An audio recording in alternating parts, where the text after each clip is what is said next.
And so what we've realized is that Black Americans, and again, not just Black Americans, but minority Americans, and forget minority Americans, Americans in general have a true champion in President Trump. Finally, we have a real president that really goes down to the structural issues that are plaguing America and really, really going line by line and restructuring what has worked for America and making our system great again. Hi guys, and welcome back to episode 4 of the official House of DMaaj podcast. I'm Ariel DMaaj. And Zane here, and we are so excited because we are going to continue where we left off last time on what has Trump done for minorities. We were running a little bit long on our last podcast. We were at the 1 hour mark. We try to keep it around the 1 hour mark. But we just had so much content to get through because he's done so many things for minorities, and we just wanted to make sure to cover at least the most important parts of what he's done. So we will try to keep today's podcast around the 1 hour mark. Fingers crossed. But before we begin, if you haven't done so already, please make sure to subscribe. And hit that notification bell so you can know when our next podcast, our next videos come out. And we've also received a few messages from people saying that YouTube has dropped them from our subscriber list. So if you've already subscribed, please make sure to check that you're still subscribed. All right, Ariel, are we ready to get into it? Absolutely.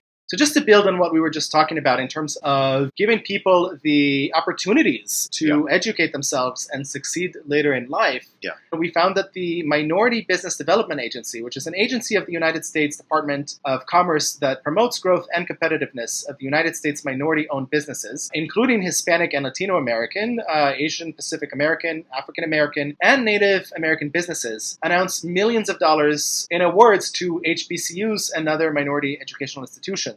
Now, again, we broke it down in detail in our last podcast, but President Trump signed legislation that provided $255 million of permanent.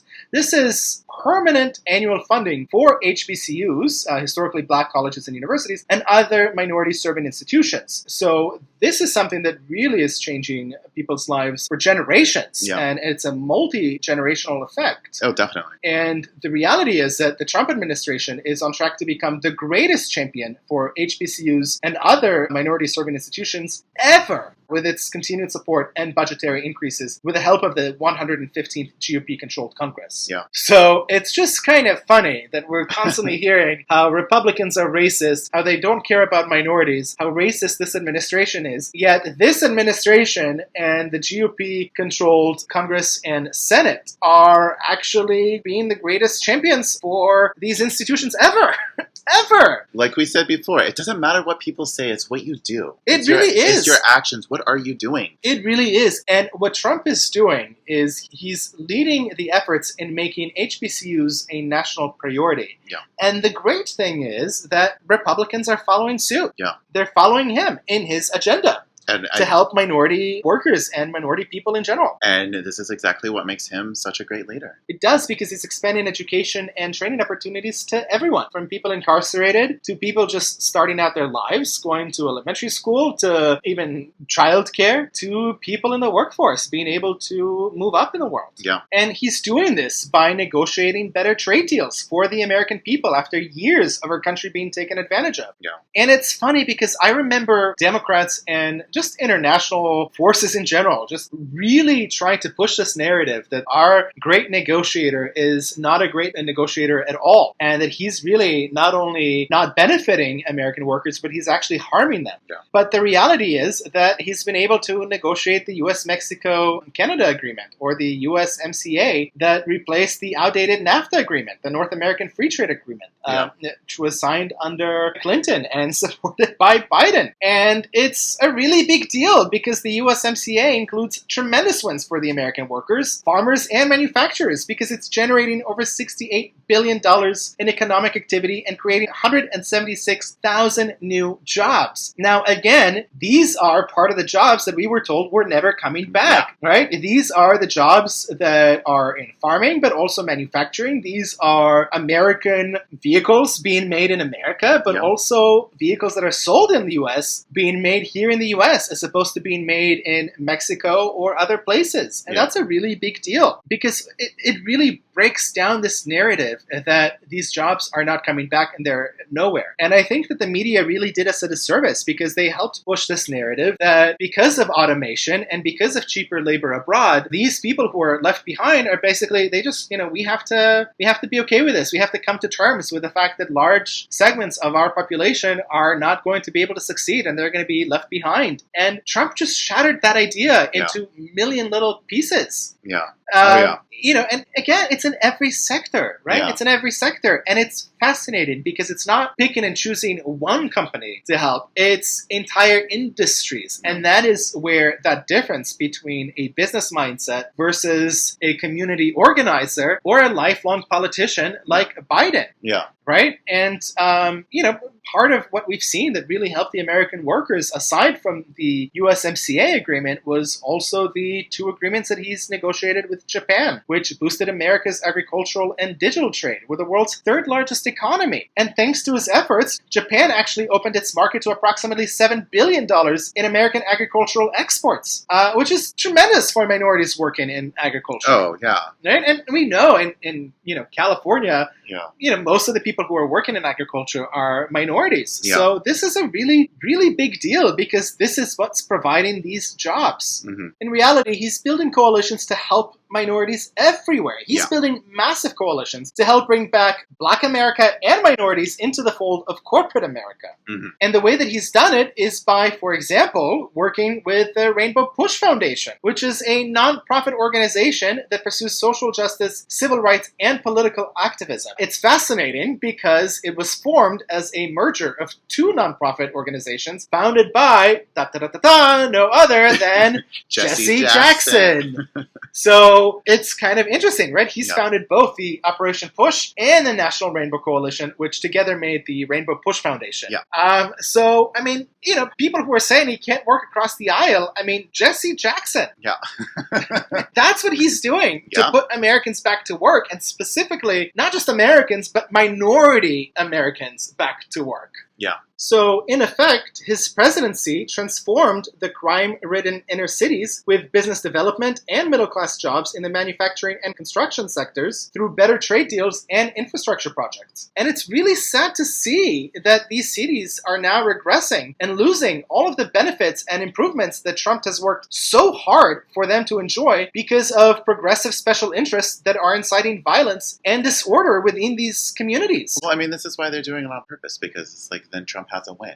They are, and that's I think that's kind of the sad Yeah. part, right? Is because these people who are supposed to represent these communities, right, are basically doing it on purpose and regressing their lives just so that they could win an election. Yeah. And it's now gotten so bad where the leaders of these cities, like the leader of Chicago, are actually now stepping up finally and saying, "Hey guys, wait a second, this is going a little too far. We're not ready for this." Yeah. But it's too late. Yeah, it's too late. It's too late now. And so really the only way to, I think, get out of this horrible and really sad situation is to reform now these inner cities from within. Yeah. And these are really progressive cities who have just wasted the resources of what their communities had to offer and squandered the resources that the federal government has given to them through embezzlement and corruption at these cities. And it's just sad because, these are coming from progressive cities, progressive areas. I honestly think it's no surprise that a lot of these progressive cities like Chicago, like San Francisco, like Los Angeles, cities that have, like New York, cities that have a really large portion of the population making just exuberant amounts of money and contributing, insane amounts of money to the, city's bank accounts, and yet the roads are in such an abysmal condition. Why can't the pothole be fixed? I just don't understand. Why is that the case? It's unbelievable, like living in Oregon, where it's like all of Oregon, the roads are amazing, but then once you hit Portland, or same thing with Washington, all the roads are Washington, and then once you hit Seattle, it's like, what third world country is this? We live in? Why is it that when I cross the border from California to Nevada or California to Arizona, the roads are immediately back? There's like a line, and it's not a state line that you see, it's a road line that you see. All of a sudden, the road is just You're smooth. like, okay, now you know you're in Nevada. Yes, it's like every time we leave California, it's like, oh, thank God, finally, like it's going to be a smooth ride. It just doesn't make any sense because it's such a rich state. Yeah. Oh, yeah. And sadly, I think this has to do with where the priorities lie of these progressive and left-leaning administrations. Oh, absolutely. Because here in California, we're not only encouraging lawlessness, but we're also rewarding it by providing all these benefits to a lot of not only illegal aliens, but also a lot of just non-working people who choose not to work. Yeah. And it's very sad. And Trump is actually taking historic steps to confront this real crisis that is going on in many states across the country. And it's becoming a national crisis now. And is confronting this crisis by confronting the crisis on our nation's borders. And what he's doing essentially is protecting American communities. Yeah. But not only American communities. He's also protecting minorities, because it's usually minorities who are choosing to come to the U.S. legally and illegally through our southern border. Right. And a lot of these minorities are pushed into crossing the border illegally by special interests. Yeah. And some of these tactics also include violence. Yeah. Also, some of the people who are crossing the border or encourage others to cross the border are the drug cartels, are the human traffickers, are the child abusers. Yeah, for sure. And there's many unfair vocational practices which take advantage of and also underpay legal and illegal workers. Yeah. So by combating this crisis, we really are able to affect people who are here already, minorities who are here already, but also people who are promised these great things and then are being treated just terribly mistreated and horribly abused as they're, doing this treacherous, dangerous track to cross the border through the Americas. I mean, it's just insane. Yeah, yeah. And luckily, sad. It's so sad. So sad. And luckily, under the Trump administration, the United States is actually working with Mexico and others in the region, so not just Mexico, to dismantle the human smuggling networks that profit from human misery and fuel the border crisis by exploiting vulnerable populations who, again, tend to be, unfortunately, minorities. Yeah. And his administration negotiated agreements with Mexico, El Salvador, Guatemala, and Honduras to help stop the flood of illegal immigration and help stop the surge of aliens arriving at our border. Yeah. And it's interesting because despite strong opposition from Democrats, is actually following through on his promises and is building a wall on our southern border, which is amazing because despite all of this opposition, the administration is still expected to have approximately 450 miles of new border wall by the end of 2020. Wow, that's amazing. Even still under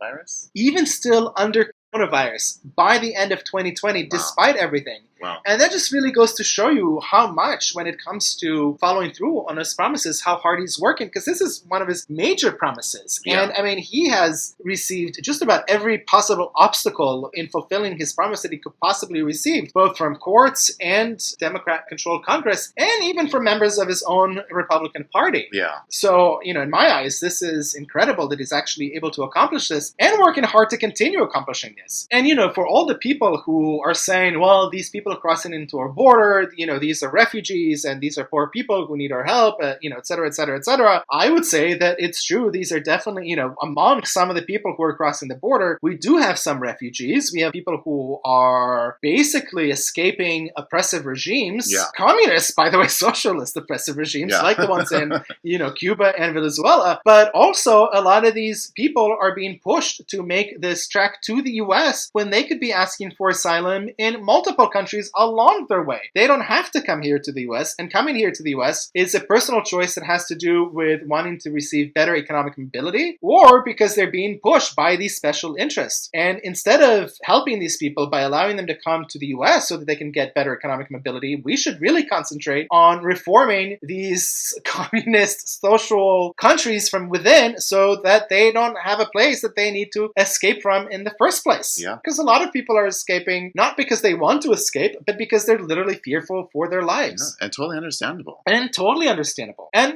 that's why it's so important that countries like Mexico do more when these people arrive at Mexico's border to help them. Because the international law states that when someone is escaping an oppressive regime, or when someone is escaping because of fear for their life, or whatever the reasons are, and when they are a legitimate refugee, they are required to seek asylum at the first safe country that they arrive to. And, more often than not, the first safe country that they arrive is definitely not the US. Yeah. So, that's also something for us to kind of really think about and talk about when we're talking about international law and the plight of refugees. Oh, definitely. Now, speaking of restoring the rule of law, President Trump is, upholding the rule of law by restoring the integrity to our asylum system and promoting immigrant self-sufficiency. And this is really, really important because, there's so much talk about Trump being anti-immigrant. I mean, so much so much talk about him being so anti-immigrant. And that could just not be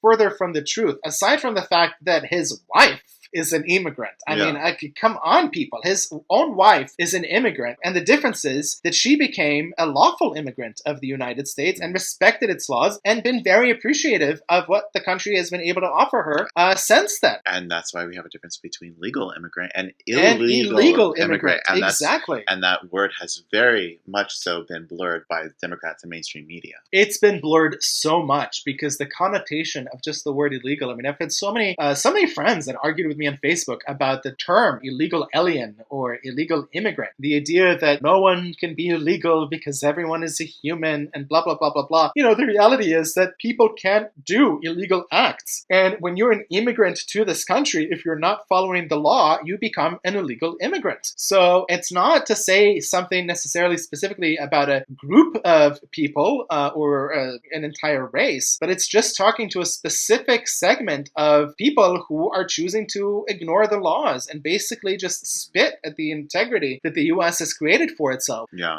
And spit at the goodwill that the American government is providing its residents who come here legally. Because at the end of the day, our nation is a nation of immigrants, but it is a nation of legal immigrants and of people who want to follow and support the rule of law that the U.S. has created. Because it worked out for the U.S. The U.S. has had a lot of ups and downs, and it's not a perfect system, but it's a good system. Yeah, well, I think that's the thing is that a lot of emotion has been wrapped up in the words instead of just looking at it legally and the structures and the rules that have already been implemented from the very beginning, breaking that structure down and attaching emotional feelings or morality connected to it. Every time you use the word illegal immigrant or illegal alien, like there's a negative connotation about it, like it's a bad thing. And in reality, all it is it's a legal thing. It's legality. It has nothing to do with emotions or feelings. That's actually, I think, such a great point. And to all the people who are preaching this, morality in terms of how we deal with the people who come through our border, through our southern border illegally, I don't see what's moral about someone who happened to win the geographical lottery simply because they happen to come from the south of our border as compared to someone from, let's say Ukraine or one of the disputed territories in Georgia. How it's somehow more moral for them to skip the line and come here and be able to get immediate immigrant status, or even if they go through the system, why do they get to skip the line as opposed to someone from maybe Zimbabwe? Yeah. Right? It just doesn't seem fair. And I think that's part of the issues that a lot of conservatives are having, because they're saying, listen, we cannot just let everyone come in. America cannot be the home for 7 billion people who want to come here, or even for like a large portion of the 7 billion people. We simply don't have the resources to support everyone. So we need to make sure that everyone that comes here not only be supported, but ideally also self-sufficient. Yeah. And the way that we get to decide who gets to come here and who isn't should be through some kind of an organized system so that everyone has a fair shot. Yeah. And this is why we created the lottery system in the first place, to give everyone a chance to come to the U.S., regardless of where they're from, whether they're from south of our border or from a completely different continent, whether they come from a rich country or a third world poor country. Everyone gets an equal opportunity to become a citizen and an immigrant in this country. Yeah. So I think it was great when President Trump released an immigration plan that fully supported securing our border and modernizing our laws. Yeah. And part of that modernization also included promoting an immigration system that is based on merit, which is a points-based system that helps determine the eligibility of people who want to immigrate to our country through a scoring system. Yeah. Where a certain individual would have to score above a certain threshold number of points that will include include factors such as educational level, personal wealth, historic connection with the US, their language fluency in English, maybe if they have existing job offers, or really anything else. This is not specifically meant just for rich white people. This could be anyone. Our country has an issue with a lack of truck drivers. So it'd be great if, people who are coming from third world countries would be able to emigrate to the US and become truck drivers. And we've met actually truck drivers who are immigrants. Exactly. Yeah, we've met truck drivers who are immigrants. Or, for example, a lot of people are complaining about the fact that we have so many illegal immigrants working the fields because Americans don't want to do these jobs. So maybe we can create some kind of a merit system where these jobs who Americans don't necessarily want to fulfill, we're able to bring people who are willing to do this and bring them here legally through the merits that they provide. Perfect. Where they don't have to work in the shadows, hiding and fearing ICE officials. The reality is that this is the kind of system that the UK, Canada, Australia, and New Zealand have. Yeah. And so if it's good enough for them, and Americans always say how we should be more like Canada, well, there we go. This is why Canada is so good, because they do filter through the people that want to come there. They don't just allow anyone in to the country. They have a vigorous system that really, really determines who comes based on the needs of Canada. And what Canada, the UK, New Zealand, and Australia are doing is they're putting their countries first and making them great by making sure that the people who they're letting into their countries are great by meeting all of the merits that they need. And they want people who speak the language, and they want people to fulfill the kind of jobs that they need to be fulfilled. Jobs of the future, but also jobs that local residents of these countries are not able to fulfill, such as truck drivers, nursing, or farming.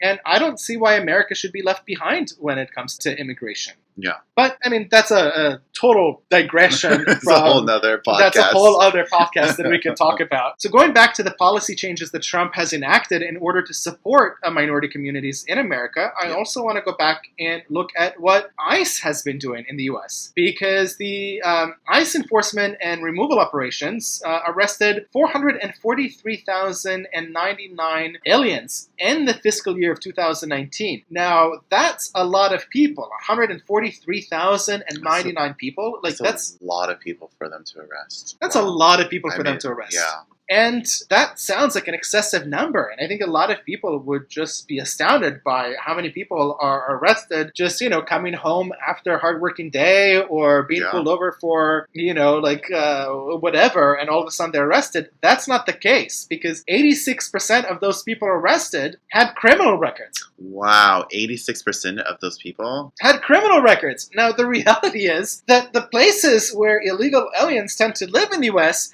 happen to be places where the majority of the community is also minority. Yeah. And that's one of the largest arguments against removal of these people, is because essentially what you're doing is you're making minority communities fearful of a police presence because they're removing all these people. But the reality is that they're not fearful. Yeah. They're not. And even today, with all the protests going on, a majority of the black community, I think it's 63%, somewhere around there, actually support the police remaining the way that it is, or even support police funding to increase. They don't want to see defunding of the police. They don't want to see less police forces in their communities. They want to see more. And similarly, Hispanic community and the Latino community in America supports the police by over 50%. And they don't want to see defunding or removal of police from their communities. Oh, yeah. So all of this hogwash that we're being sold from the media and all these progressives, the Pelosi's and the AOCs and the Squad, about how it makes communities fearful. It's just factually not true. Yeah. And as a matter of fact, it makes these communities safer. And I would argue would actually make them more likely to contact authorities if they know that they would help. Yeah. Because 86% of 143,000 people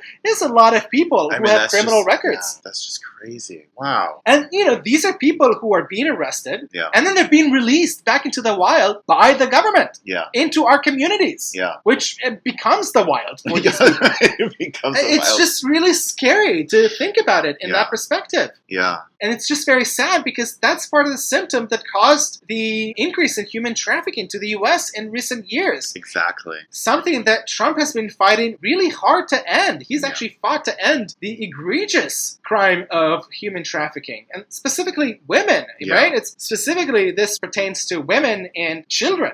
And the US, before the Trump administration, was one of the worst committers of human trafficking in the world. One of the worst. And this is something that Trump has really made a staple of his administration to fight this.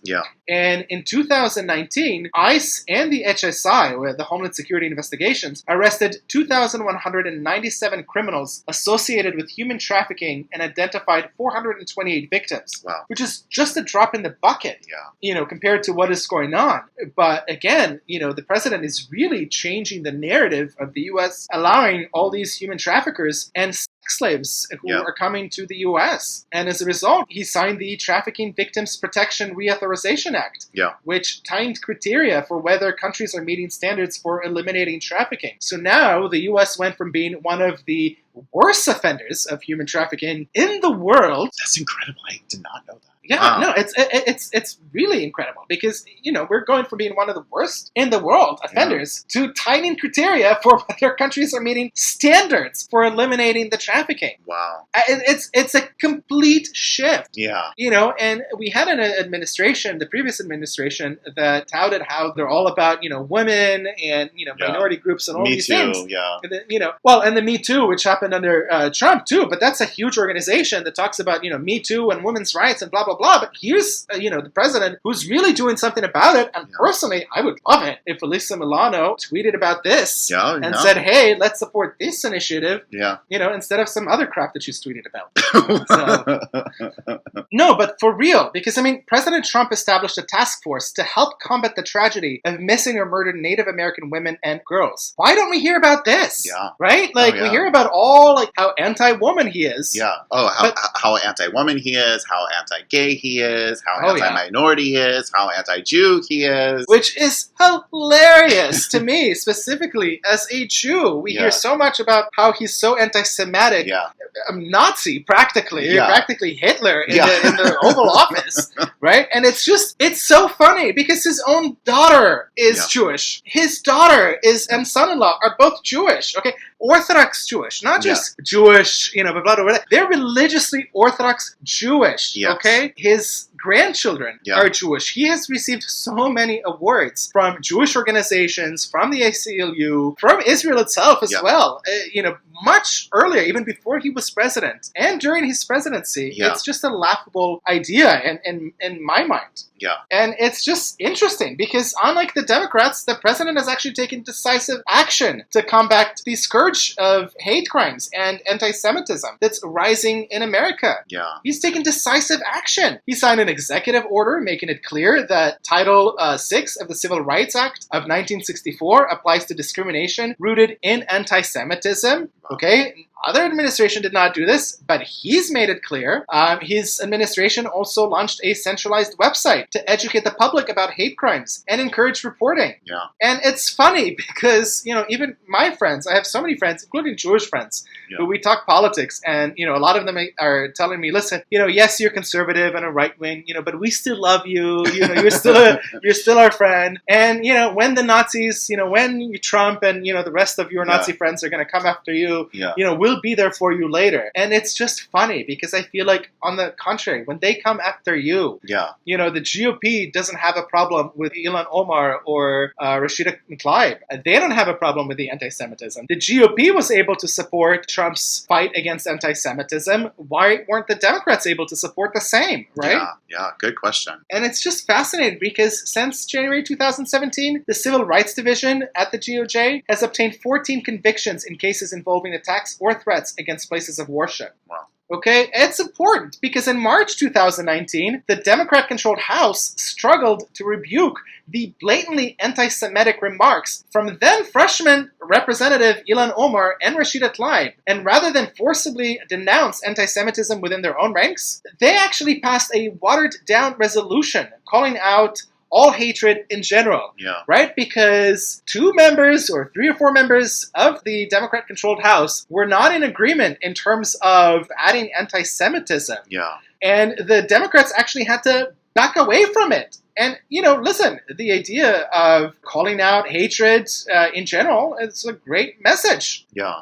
But it was completely non-responsive to the actual historical moment of the time. Yeah, it's just, actions speak louder than words. Actions speak louder than words, exactly. And so, Nancy Pelosi can talk about how anti-Semitic Trump is and how he's colluding with all these white supremacists or whatever, but the actions of what he's actually doing contradict that to the T. Yeah. Whereas the actions that the Democrats and the Democrat-controlled House are doing, they're showing. I'm not saying that Nancy Pelosi is a huge anti-Semite. On the contrary, she fought hard against her Democratic colleagues to add anti-Semitism in their resolution. She just failed miserably against a growing segment of what is today the left, of what is today makes up a large portion of the Democratic Party and what represents progressivism. Well, because her Democratic Party is not her Democratic Party anymore. It's not. It's no longer her Democratic Party. And I think her days are, well, she's also 130 years old, so obviously her days are numbered in Congress, but, I doubt she will have more than one more term as Speaker of the House. And, again, contrast that with the Republican-controlled Senate, right? Because in the Republican-controlled Senate, you had Democrats and Republicans working together. Yeah. You had Senator Ted Cruz, of all people, right? Super right-wing. And Tim Kaine, who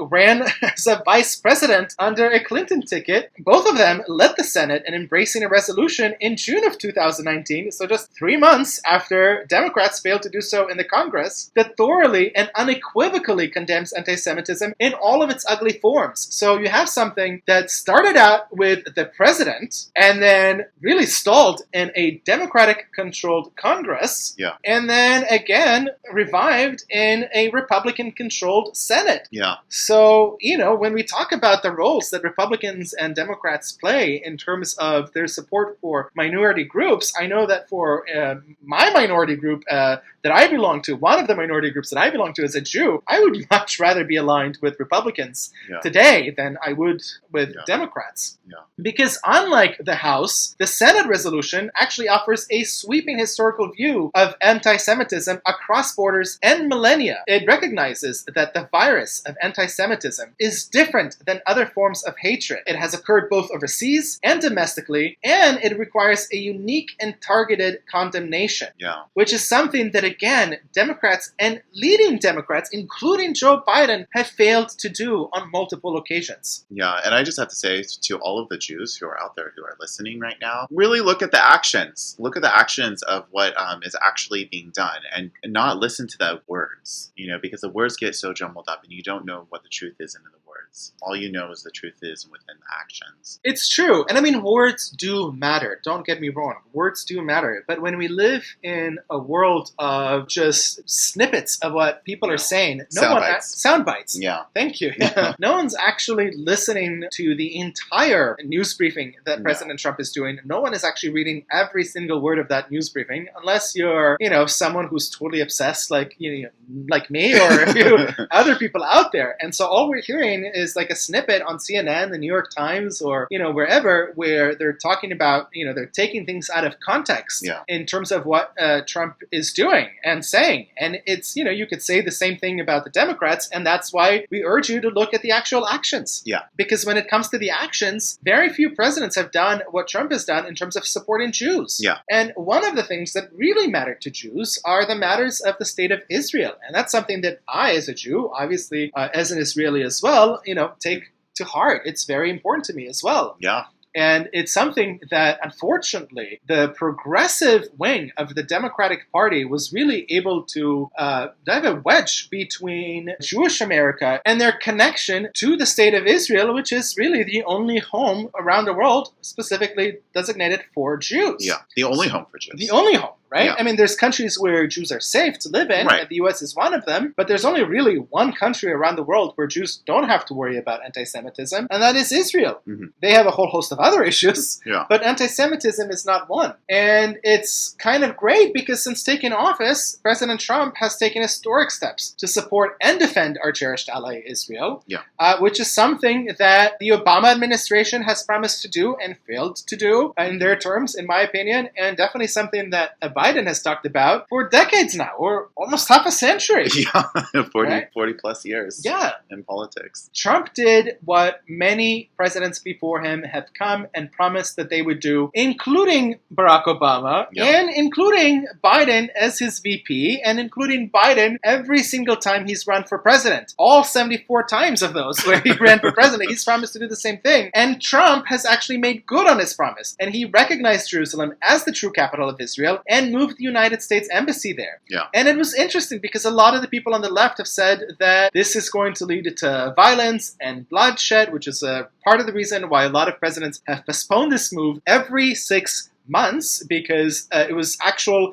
U.S. law that required the U.S. to recognize Jerusalem as Israel's capital, and then each president just pushed it back another 6 months, where Trump finally didn't. Yeah. And despite what many people feared that it would bring to bloodshed and violence, Israel is actually building closer ties with its Arab neighbors. There you go. And it's just very interesting because if you guys remember Barack Obama's first international trip, the first thing he did was basically an apology tour, going to Egypt and all these Arab states, apologizing for what America is doing, whereas Trump is actually standing strong with his allies, standing strong with Israel, and what it's now doing, it's bringing a lot of these Arab countries out of the fold and into the open arms of Western society, where they're reforming from within with the help of our president's assistance. Yeah. And they're actually warming up and opening ties with the state of Israel. And that's really something that is going to help create not only just peace in the Middle East, but potentially global peace. I'm not saying Trump is Mother Teresa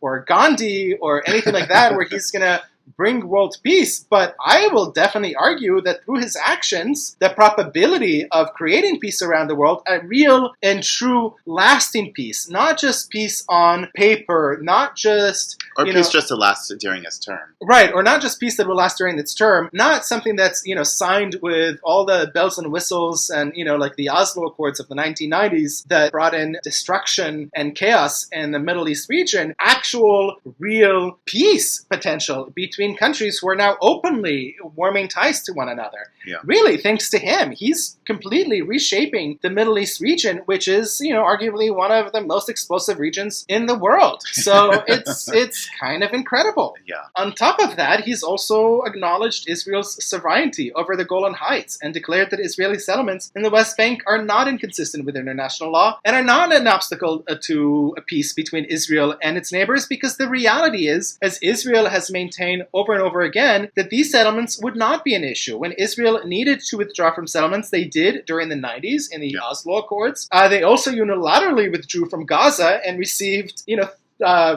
thousands of rockets firing into them now, indiscriminately into various parts of Israel, and really endangering a lot of innocent civilians, including us when we were there, having to run into bomb shelters, which was just incredibly scary, really, to live through. Yeah. And, at least now we have a president who says, listen, through any negotiations, whatever you have, these settlements are not going to be an issue in these negotiations, because Israel in the past has already said that they're willing to give up more than 98% of their settlements, and the remaining 2% transferred from actual Israeli territory. Mm-hmm. So this is really not an issue. This is an issue that could be negotiated in terms of what the territory is going to consist and look like. Yeah. But at least we have a president that's actually acknowledging the real circumstances on the ground and saying that the relationship between Israel and its neighbors and the pursuit of peace in the Middle East does not have to be be tied to the Israeli-Palestinian situation. And that is a completely new and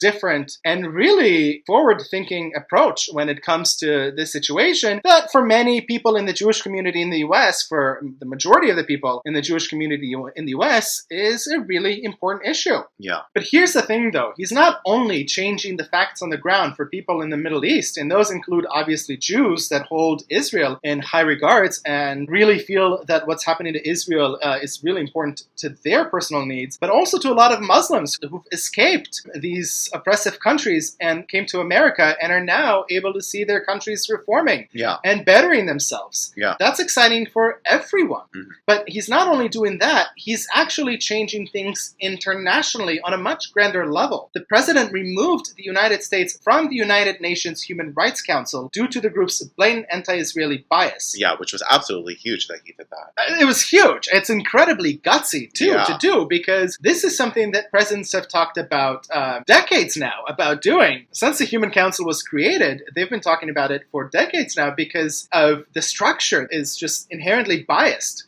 towards Israel. And it's just interesting because we hear about Human Rights Council all the time. You hear people like AOC and Ilhan Omar and Rashida Tlaib constantly talking about it.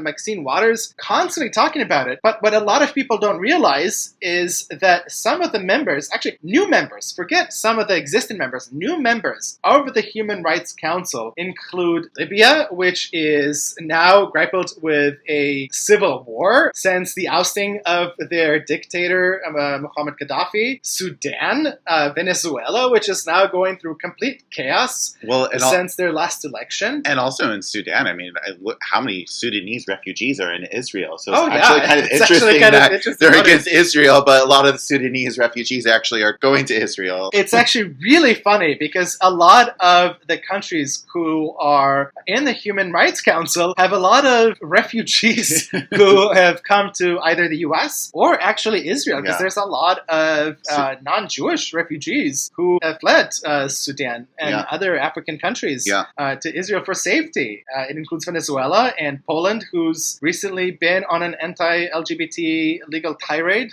as well, and Indonesia, who has a terrible human rights record when it comes to women and minorities in their country. And also LGBT as well. Well, yes, and the LGBT community as well, absolutely. And these are just the new members. So existing members of the UN Human Rights Council include Afghanistan, because that's a super human rightsy country. Right? human rightsy country. We have Afghanistan, Bahrain, Bangladesh, the Democratic Republic of Congo. I always love it when a country has the word Democratic Republic of, because you immediately know it's not democratic whatsoever. It's totally authoritarian, like the Democratic Republic of North Korea. Eritrea, India, that has a horrible human rights history when it comes to treating women. And actually, India was voted as the most unsafe country for women in the world. Yeah, that's right. We have Pakistan, Qatar, Senegal, Somalia, Togo, and Ukraine as well. And the previous members of the Human Rights Council include China. Right? Super human rightsy.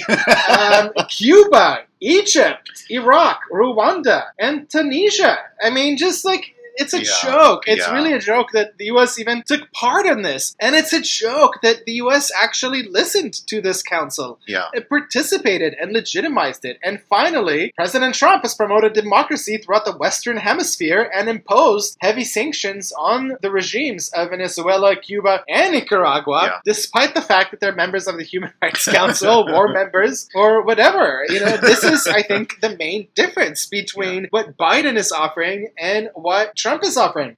Because these countries, Venezuela, Cuba, Nicaragua, a lot of people, just like I hold Israel in my heart as a Jew, but also as an Israeli, we have a lot of Latin immigrants and a lot of American Hispanics who really care about what's happening in Venezuela, really care about what's happening in Cuba, and really care about what's happening in Nicaragua. And he's actually doing something about it to help these people from within.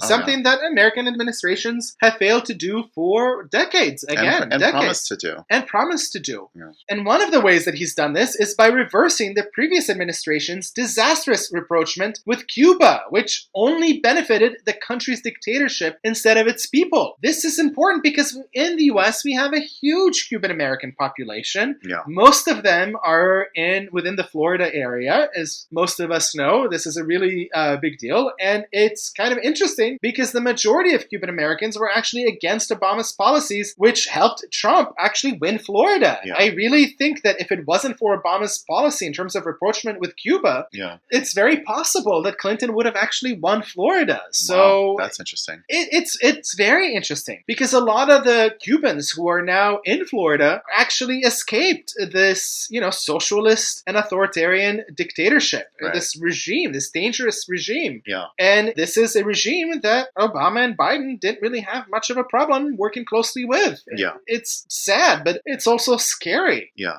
Trump also enacted a new policy which was aimed at stopping any revenues from reaching the Cuban military or intelligence services. So he's imposed stricter travel restrictions. And he reaffirmed the focus, ensuring that the Cuban authoritarian regime does not profit from U.S. remittance dollars meant to help the local starving and really struggling population. Oh, yeah. So he did that by putting a cap on the remittance dollars that people are able to send to Cuba. He also enabled Americans to file lawsuits against persons and entities that traffic in property confiscated by the Cuban regime. The first time that these kinds of claims have been available for Americans under the Helms-Burton Act. Yeah. So on the one hand, you have the Obama and Biden administration that basically bolsters authoritarian dictatorships against the will of the Cuban people living in the U.S. And then you have President Trump, who actually listened to the Cuban people and said, okay, I heard you. Yeah. You guys are not supportive of the steps that the Obama administration took forward. So I'm going to not only step back, but I'm going to make sure that the money that you sent to Cuba for your families, for your starving families, because of the socialism and communism that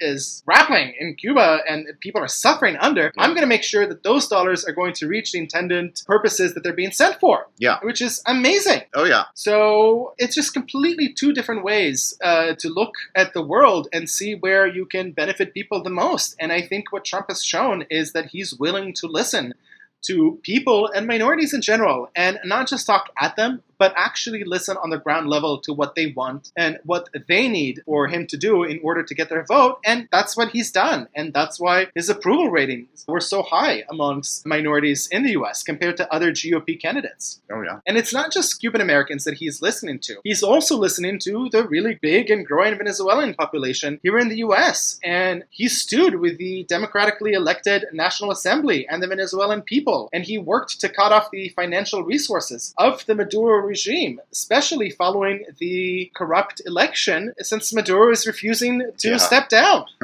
So, thanks to the pressure from President Trump, he was able to rally a coalition of 58 countries that followed. And I think now it's actually 59 or 60 countries. So, but still about 60 countries that followed the president's leadership and recognized Juan Guaido as the legitimate leader of Venezuela. Yeah. An interesting point. We just talked about Israel not too long ago, but Israel has not recognized Juan Guaido as the legitimate leader of Venezuela because Maduro completely severed the ties between Venezuela and Israel. And interesting thing enough, I think within the next coming days, we're actually expected to hear that the newly elected leader that the Western world has recognized, Juan Guaido, is actually going to reestablish and restart the relationship with Israel. And of course, Israel will then be able to recognize him as the official leader. So I just thought that's kind of a cool little side fact since we literally just talked about it. Yeah. But just to have that in comparison, only about 20 countries recognized Maduro's regime following the election. So you have 60 countries on one end and 20 countries on another. Yeah. And you can guess which side of history the Trump administration is. Yeah. Because the countries that are not standing with the U.S. and the countries who are actually supporting this terrible regime in Venezuela are countries such as Iran and China and Russia. Yeah. So, to all the people who are saying that Trump is somehow Putin's puppet, it just does not make sense when you look at the facts on the ground, because Trump is literally disturbing everything that Putin is trying to do internationally. And in terms of his global geopolitical ambitions, Trump has been like a sore thumb in everything that Putin has been trying to do. Whereas Obama, on the other hand, and Biden, consequently being part of that administration, completely rolled over for Putin to let him do whatever he wanted, whether it was in Latin America or the Middle East or Africa or Asia. And it's interesting because, it's under the Obama regime that we've seen Russia's expansionist ambitions come to fruition, not under Trump. A lot of projecting. I think that there's a lot of projecting right there. And again, it's important because this is what the Venezuelan people of this country want. They don't want to see their home country just continue to get pummeled and destroyed by these socialist communist policies and of course not. Authoritarian leaders. And another way that he supported the ambitions of Venezuelan Americans for their home country is by blocking all property of the Venezuelan government in the jurisdiction of the United States. So he's really making it hard for this regime who's refusing to step down after a democratic election loss to operate. And he sanctioned key sectors of the Venezuelan economy exploited by the regime, including the oil and gold sectors. So just to, give a few examples, his administration sanctioned Maduro's key financial lifelines, including the Venezuelan Central Bank, the Venezuelan Development Bank, and Petroleos de Venezuela, which is the Venezuelan state-owned oil and natural gas company. He's also directed the Treasury Department to impose sanctions against senior officials. So he's really doing a lot by listening to the Latin community in the United States and seeing what they care about and the people that they've left behind, so that these people don't have to flee their home countries, go through this dangerous track across Southern America, and then held hostage through these traffickers, drug cartels, or whatever, and making this dangerous jump through the U.S. border. He's really trying to change and give hope to people at the source of where they are. It's funny because the Democrats always accuse him of being a dictator and just coming in and doing whatever he wants to benefit his pocketbook. But in reality, he's actually listening to the people, what they want. I love when they say, this is Trump taken straight out of the, dictator's handbook or whatever. But the reality is that Obama and Biden were the ones that cozied up to all the dictators around the world. And Trump is actually the one that's doing something about it. But no one's talking about it. Why? Why is no one talking about it? Well, we already know the answer to that. I guess we do. And that's why it's so important, you guys, that as you guys are listening to this, I really hope that, I know that's a lot of information, we throw a lot, but I really hope that it helps you so that when you guys are going to, talk to your family members or friends, or when you guys are going to argue on Facebook, I really hope that these are going to be some tools that are going to help you in being able to stand up for what you already know is right. And be able to argue things in an articulate way so that your point gets across without being judged as, a racist or, whatever other derogatory term we're constantly being thrown at as Trump supporters or just conservatives in general. But, again, it doesn't stop there, because he's also listened to the Nicaraguan people of this country. And there's more. A lot of this, in this country. Right? He's directed the Treasury Department to impose sanctions against senior officials in the Nicaraguan regime for their role in human rights abuses and undermining democracy in their country. Again, causing a flood wave of people escaping their country and taken advantage of during their escape. And in general, it's just amazing to see, because what we're seeing now is that the older population of these countries that we talked about are very much supportive of the president's policies, because they know what it's like to come from a socialist and a communist regime. They know what it's like to live in these places, and they don't want to see America transformed into this. And I think that's why it's so brilliant for, progressives and people like AOC and Bernie Sanders to say, well, this is a different kind of socialism. The socialism that hasn't been tried before, democratic socialism. And when you ask them, where does it work? The answer is nowhere, because it never worked. And if people ever bring out Nordic countries or Scandinavia, just tell them that even the Scandinavian countries and leaders will say that their countries are completely capitalistic societies, and they don't run on socialist ideals whatsoever. They have social programs. They have social programs, just like the state does. They might have a few more, a few less, but these are not democratic socialist countries because they fail everywhere. Yeah. And it's just sad because a lot of our younger Latino and Hispanic generation doesn't understand it and doesn't know it. And I really hope we're able to spread the word and help explain it in a better way. Because the reality is that under President Trump's leadership, the Latino American community has thrived. Yeah. Right? Because the Latino American segments of our population have experienced record low unemployment, reaching below 4.2% before the coronavirus. The Hispanic American unemployment rate hit several record lows in 2019, including falling below 4% for the first time in history. Once again, for the first time in history. Yeah. More than 2.9 million jobs have been created for Latino Americans since the president was elected. For Latino Americans. Yeah. And the median Latino American income rose by $1,786 during President Trump's first year in office. Wow. So within 12 months, because of Trump's economy, not Obama's economy, but Trump's economy, the actual income that Latino Americans have received has risen by $1,786. Yeah. Okay? That is a lot of empanadas and tacos and delicious vegan burritos. Vegan burritos. So, that a lot of people can enjoy. Yeah. And just to put this into context, right? just think about it in context. In 2017, the median Latino American income hit its highest ever recorded level. It was $50,486. Yeah. Wow. Okay? Since Trump took office, the Latino American homeownership rose by more than a percentage point. So it went from 46.3% to 47.4% homeownership among Latino Americans. Okay? Yeah. And we know that the best way to build wealth is to become a homeowner. Yeah. In America. That's why it's so important. Because it's so difficult to build wealth as a renter. And unfortunately, specifically when it comes to our Latino and Hispanic American communities, still the majority tend to be renters. And that blocks them or prevents them and makes it harder for them to build wealth and generational wealth. Right. And this is where it's so important and how his policies are affecting people. And affecting generations to come. In generations to come. Broken record. Right. And again, we're talking a lot about minorities and we're saying, Black America, Hispanic America, Jewish America. We have an Asian population that we don't really get to hear a lot about because the Asian population, for the most part in the U.S., tends to do really, really well. And actually, in many aspects of American life, research shows that Asian Americans tend to actually do better than pretty much all minorities, as well as Caucasian Americans, white Americans.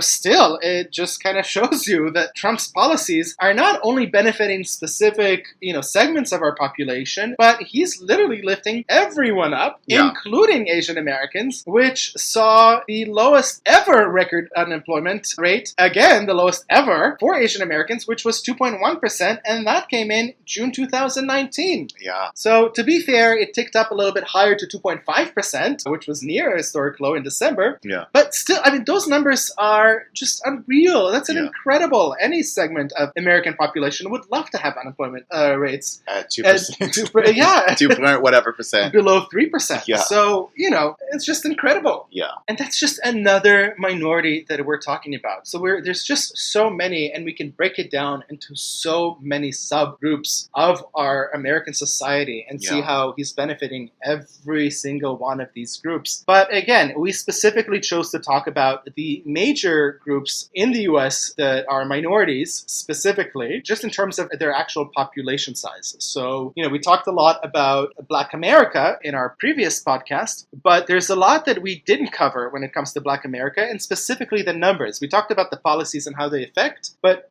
we didn't necessarily talk about the results of the policies that Trump has affected. We talked about what the intended results of those policies are. Right. So despite all of the racist charges against President Trump, all of the protests, and BLM promising to not stop the violence until Trump is removed from office, the reality about who Trump actually is and what he stands for couldn't be further from the truth than what these charges are. Yeah. And again, this is maybe not a really big deal, but I think it's kind of worth noting that even Trump's spokesperson during his 2016 campaign was was Katrina Pearson, who was a black woman. Yeah. And I believe, don't quote me on this, but I believe that was the first ever, once again, possible record here, the first ever black woman spokesperson for a campaign, for a presidential campaign, which again is amazing. So, and you know what? Even long before he was running for president, you had Donald Trump, who was battling racism and anti-Semitism, using every tool at his disposal when he opened his Mar-a-Lago club in Palm Beach, Florida. He actually insisted on being able to accept Jews and blacks, even though other clubs in the area did not. Yeah, that's never talked about. It's never talked about, but I think he's talked about it so much that I'm hoping most people know this. Yeah. But if they don't, you know, if you come across someone that doesn't know this, please remind him this, because I think this is actually the best representation of what Donald Trump stands for.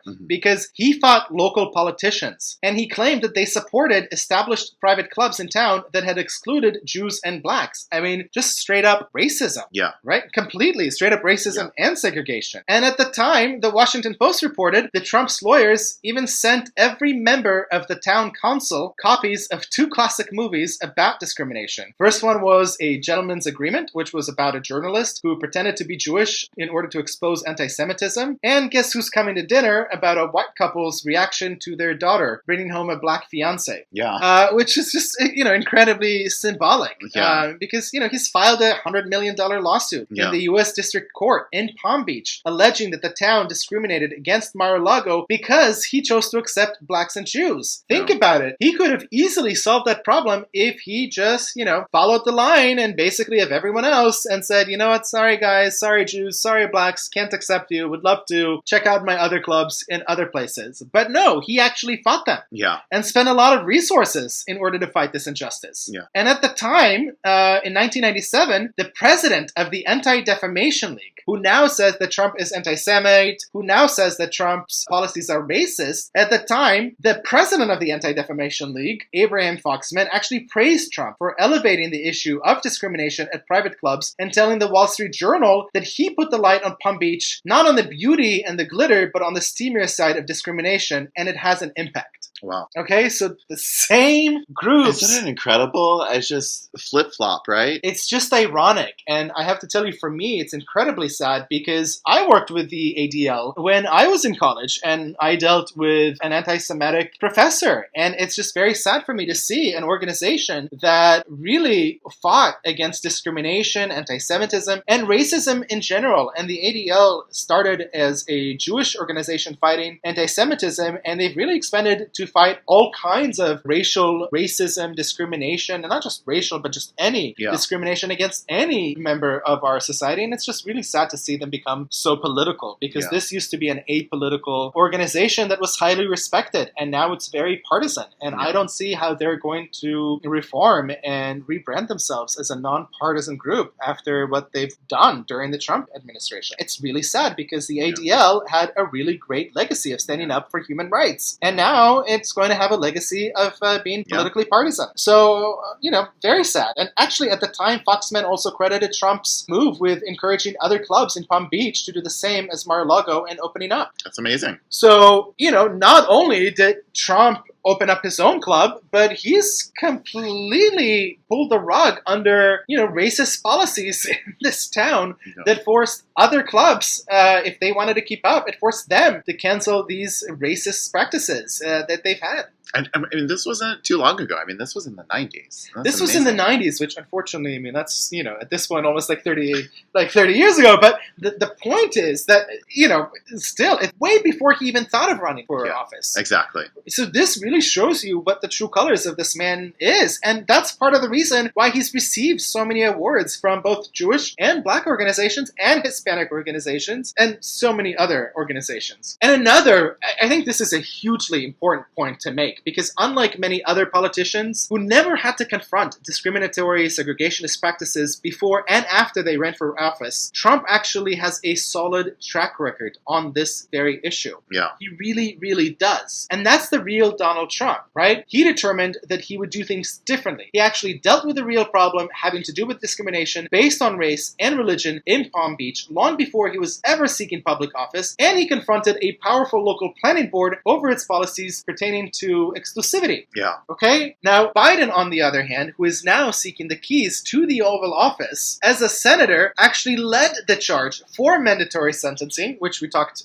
just not too long ago, and that led to the incarceration of millions of black people and other minorities for minor offenses. And he also talked about his opposition to court-ordered school busing. Yeah, this is fascinating. At the time, famously saying that unless we do something about this, my children are going to grow up in a jungle. Wow. Right? Now, again, I just want to quote this out. Like, this is a direct quote from Biden. Unless we do something about this, my children are going to grow up in a jungle. I mean, just imagine if Trump said something like that. I mean, that would be it. That would be it. That would be the end. Right? And it's just crazy because they're tying Trump to all these, like, Ku Klux Klan members and, you know, all these, like, white supremacists. But the reality is that it was Biden who showered his mentor, the late Ku Klux Klan leader and senator, Robert Beard, with praise as a mentor, a friend, and a guide. He was a friend, he was a mentor, and he was a guide. Wow. Yeah, and it's just, I don't understand why the media is covering for Biden. Well, I mean... It still doesn't make any sense to me.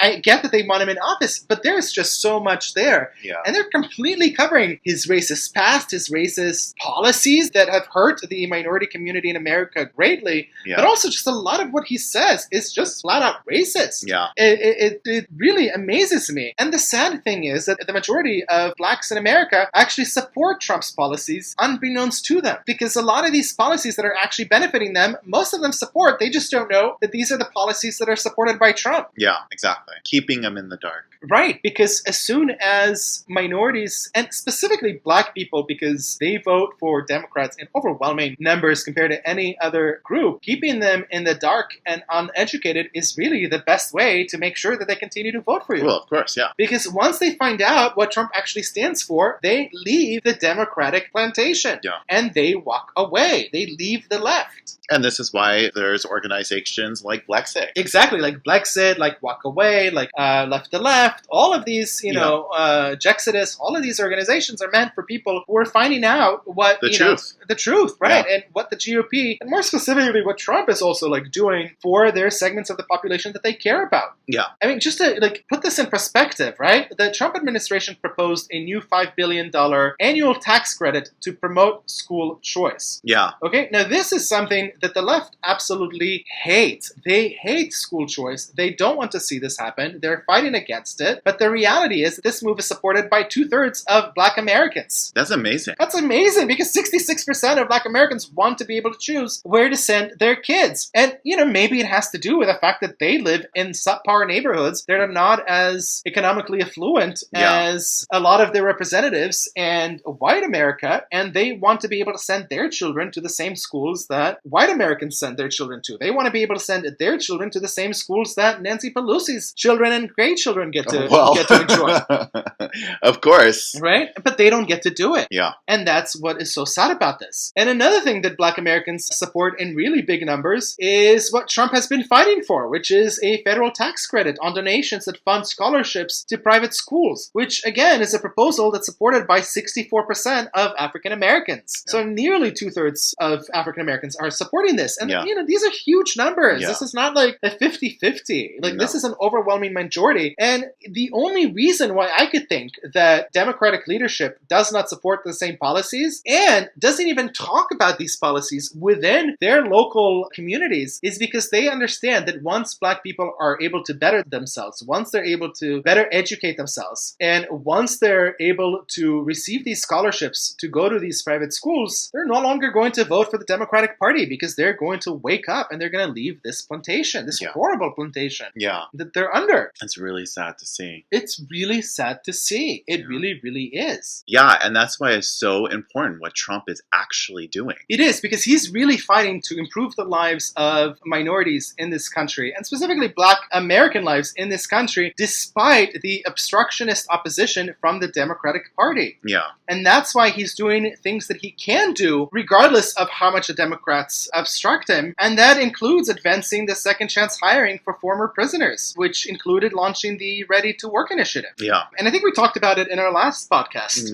as well, right? And all of these policies culminate in the poverty rate among Black Americans reaching its lowest level in history. So under President Trump, 350,000 fewer Black Americans are actually living in poverty now. I mean, to me, that's just incredible because for the one segment of our population, it is the hardest to get out of poverty. Yeah. It's the Black population. And we've really talked about it so much in our first podcast because they're just crippled with so many systemic issues that really block them and preventing them from growing in their lives, but also just from the cultural affiliation to the Democratic Party, because so many of them are now dependent on these handouts that they're getting from the party. And by having 350,000 fewer Black Americans living in poverty, that means that they're no longer dependent on the government for handouts. And that means that their children are now going to grow up in homes where not only are they not dependent, but they're now taking ownership for the course of their lives, for the future of their lives. And Trump is really giving people hope. Yeah, a lot of That's hope. what it really comes down to,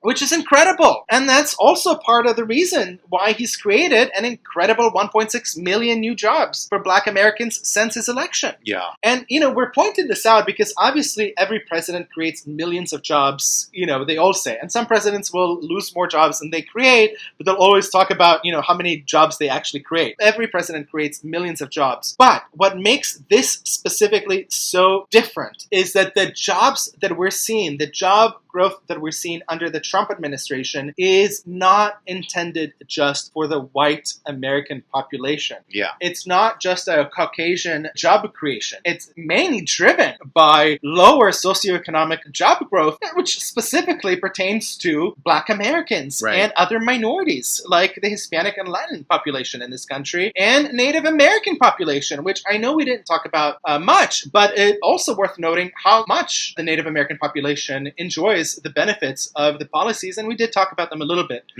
in this podcast. And again, I want to put these numbers in perspective because we're almost done here, and I just really want people to leave this podcast knowing these numbers because we didn't point them out so much in the previous podcast because that wasn't the point of that podcast. But in 2019, the African American unemployment rate hit a record low, and it actually reached below 7% and remained there for the entire year. As a matter of fact, it was below 7% for 23 consecutive months. Wow. Okay? Prior to President Trump's administration, the Black unemployment rate has never dipped below 7%. Yeah. Ever. Okay? And in December, the Black unemployment rate was 5.9%. Wow, that's incredible, you guys. 5.9%.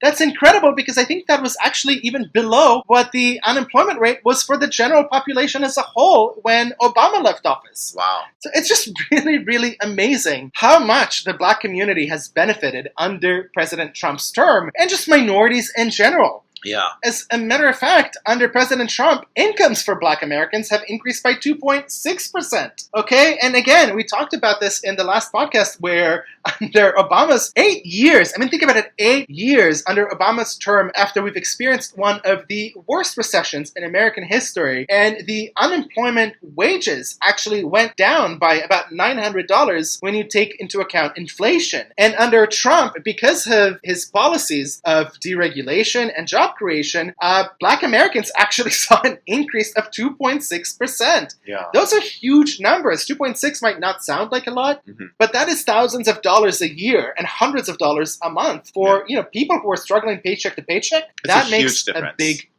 huge difference. Yeah. And so what we've realized is that Black Americans, and again, not just Black Americans, but minority Americans, and forget minority Americans, Americans in general have a true champion in President Trump. Yeah. Oh, yeah. Finally, we have a real president that really goes down to the structural issues that are plaguing America and really, really going line by line and restructuring what has worked for America and making our system great again. Yeah. And I think that's probably what he meant, when he kept saying, make America great again, make America great again, because the structure that our country is based on is very, very strong. It really, really is. We just needed to reform it a little bit and improve on it and just, kind of move it towards the 21st century. Yeah. And that's what Trump has done, and very successfully so. Yeah. Oh, yeah. Okay, well, you guys, thank you so much for joining us on this new adventure of our podcast series. And we really hope that you guys are really benefiting from these podcasts, that you're finding them informational and educational and tools to actually have conversations with your friends and family. And when people come against you and be like, how can you support Trump? He's such a racist. He hates minorities, blah, blah, blah. You actually have the facts to fight against that. And resources that we will provide for you guys. Again, it might not be in the description, but it will definitely be somewhere, whether it's in the comments or somewhere. We'll definitely link out the resources that we used to get this information. And hopefully, maybe in the future, we're working on something where we'll just be able to kind of have all of this information in one place for you guys. Yeah. I don't know what it's going to look like, uncensored in terms of like podcasts, but also,